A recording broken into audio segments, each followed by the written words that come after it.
भारत पाक के डीजीएमओ की बातचीत चल रही है, क्योंकि आज ही बात होनी थी 12 तारीख को सीज फायर पर। दोनों देशों के डीजीएमओ की बातचीत 2 दिन पहले ही सीज फायर पर बातचीत हुई थी और सहमति बनी थी, लेकिन पाकिस्तान की तरफ से एक बार फिर से सीज फायर का उल्लंघन किया गया था, जिसका हमारी सेना ने करारा जवाब भी दिया। लेकिन एक बार फिर से हॉटलाइन पर बातचीत चल रही है भारत और पाकिस्तान के डीजीएमओ के बीच में। देखना महत्वपूर्ण होगा कि क्या सहमति बनती है, क्या बातचीत होती है, शांति व्यवस्था को लेकर क्या सहमति बनती है। लेकिन आज हमारे तीनों सेना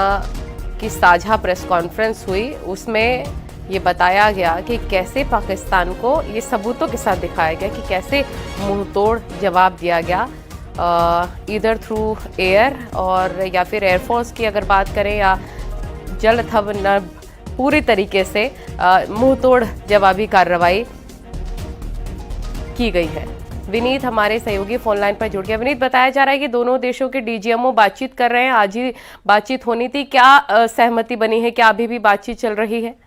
हाँ जी, निश्चित तौर पर मैं आपको बताना चाहूंगा कि हॉटलाइन पर दोनों ही देशों के डायरेक्टर जनरल मिलिट्री ऑपरेशन की बातचीत जो है वो हो रही है। एक बड़ी बात यहाँ पर मैं आपको बताना चाहूंगा कि पहले भी जो बातचीत की पेशकश है वो पाकिस्तान के द्वारा की गई थी और इस बात पर सहमति बनी थी कि 12 तारीख को जो है वो फिर से बातचीत होगी। तो अब जो है एक बार फिर से अब हॉटलाइन पर जो है दोनों देशों के डायरेक्टर जनरल मिलिट्री ऑपरेशन की जो है वो बातचीत हो रही थी। जिस तरह से हमने देखा कि सीज फायर को लेकर के जब दोनों देशों के बीच में जो है वो सहमति बनी थी, पाकिस्तान की ओर से प्रस्ताव आया था कि हाँ अब सीज फायर कर लिया जाए, उस पर भारत ने जवाब दिया था और दोनों ही देशों के बीच में सहमति बनी थी। अब फिर इसको किस तरह से दोनों देशों ने पालन किया और फिर इसका किस तरह से किसको आगे बढ़ाया जाए, इसको लेकर के चर्चा जो है वो अब हो रही है। एक बड़ी बात यहाँ पर मैं आपको बताना चाहूंगा कि साफ तौर पर जब जैसे ऑपरेशन सिंदूर चला या फिर उसके बाद भारत ने जिस तरह से जवाबी कार्रवाई की, भारत सरकार का यह साफ तौर पर कहना है, भारतीय सेना का यह साफ तौर पर कहना है कि भारत सरकार की जो कार्रवाई थी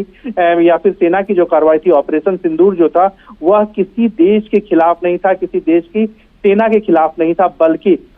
एक आतंकी संगठन के खिलाफ था, आतंक के जो आका है उनके खिलाफ था। और इसी तरह